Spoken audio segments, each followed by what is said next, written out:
What happens when your party steps into the lair of a dread beholder? Twisted horrors, reality-warping visions, and a mind beyond comprehension. Today, we're going to be crafting a dungeon that will leave your players questioning their sanity. Let's build the ultimate beholder's lair. Welcome back to Creator Bard and another episode of Master the Dungeon. I'm Josh, and today we are going to be tackling one of the quintessential monsters in D&D, the Beholder. We'll talk about its lair and its twisted mental and psychic effects. And by the end of this video, you will have a whole dungeon complete with a game hook, a puzzle, a riddle, a trap, and ideas for combat. Let's get to it. For this hook, the adventure begins in a village in crisis. The villagers are plagued by nightmares they can't explain or even remember, and they've begun waking up different. Farmers suddenly display knowledge of complex magical theories. The blacksmith speaks in tongues and crafts impossible jagged weapons that seem to breathe. Children stare at walls for hours reciting equations no one understands. Victims wake up with physical changes, extra fingers, translucent skin. Strange patterns occur in nature. Trees grow in spirals, animals have fractal-like markings, and streams twist unnaturally. The afflicted display borrowed memories from others in the village, sometimes confusing their identity with those others. The common thread? All affected mention hearing the whisper, a sound heard only in sleep. A terrified elder hires the party, begging them to find the source of this transformation before the entire village succumbs to it. After a night in the village, you might even begin to toy with your player's sense of space and reality. Mid-conversation, ask who they're talking to, assuring them that there's no one there, and there hasn't been anyone there. As they come to the end of an interview with a villager, have them wake up and start the day with the realization that that interview never happened.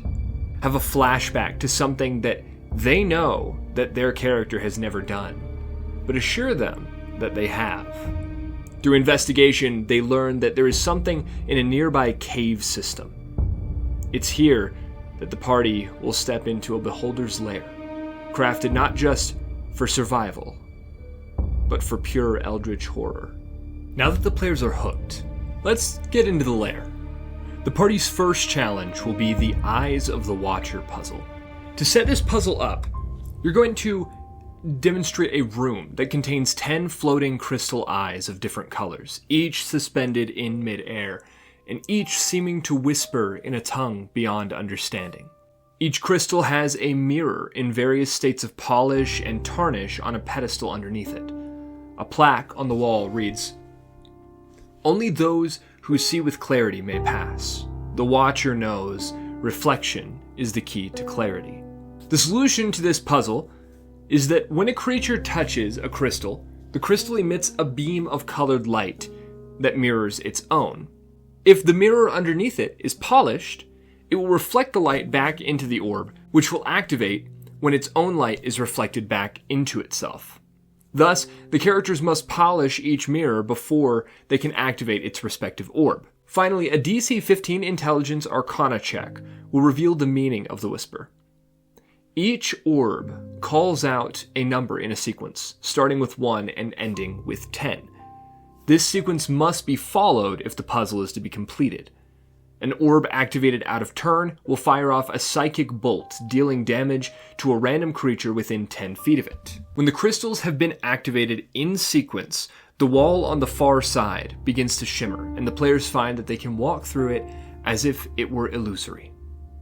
Next, if you're the riddling sort, and I am, here's one for you to use in this dungeon with the theme of a whisper. As the players enter any room in the dungeon, they're not entering a room, but an illusion of a vast chasm with no bottom and nothing on the other side. Just an abyss that extends into infinity in every way you look, where the whisper itself calls out to the party. "I speak without a voice and sing without breath. I am born of sound, but die in silence. On a successful intelligence, investigation, or arcana check, they determine it is an illusion that can only be escaped by answering the riddle. Each incorrect answer a character gives causes that character's actual body to begin falling asleep, drifting into the abyss of this being's clutches. When they answer with echo, their voices echo into the abyss before them and grow louder until the force of the sound shatters the illusion and they find themselves back in the caverns. When they do come to in the caverns, if any of them had fallen asleep in the illusion, they can be woken with a greater restoration spell or magic of the same power level. Now that the party's made it through the puzzle and the riddle, it's time for a proper trap, the Corridor of Whispers. Players step into a narrow tunnel in this cavern system, where the air buzzes with dissonant murmurs. Whispers taunt them, reciting their fears or tempting them with power or desire. This corridor is riddled with invisible pressure plates that, when triggered, cause the walls to pulse and fire rays that mimic the rays of the beholder, though with lesser potency. And the entire room is an anti-magic field where the party cannot use their spells. The players must succeed on an intelligence save as they enter the room, or be subject to intense, fear-inducing illusions that chase them to the other side. Creatures that are immune to fear experience instead a great desire for something that lay on the other side of the tunnel, and are charmed instead of frightened. If a creature fails their save, they may repeat the save each time they are hit with a ray from the walls. If a player brought with them a mirror from the puzzle, they can use that mirror to identify the pressure plates by looking at the reflection of the floor. When the party reaches the other side, the tunnel opens up into a vast cavern in which they find a sleeping beholder, its large eyes still open wide, seeing all. It jolts awake if the party steps within the cone of its anti-magic eye, otherwise it stays asleep, allowing for the party to sneak up and get a chance at having a round of actions while it is surprised. But even though the Beholder is the big bad of this dungeon, let's not forget about some wandering monsters and combat encounters before to make this place feel extra dangerous. Here are a few ideas for you. 1. Living shadows. Deep in the lair, players encounter animated versions of their own shadows that mirror their movements.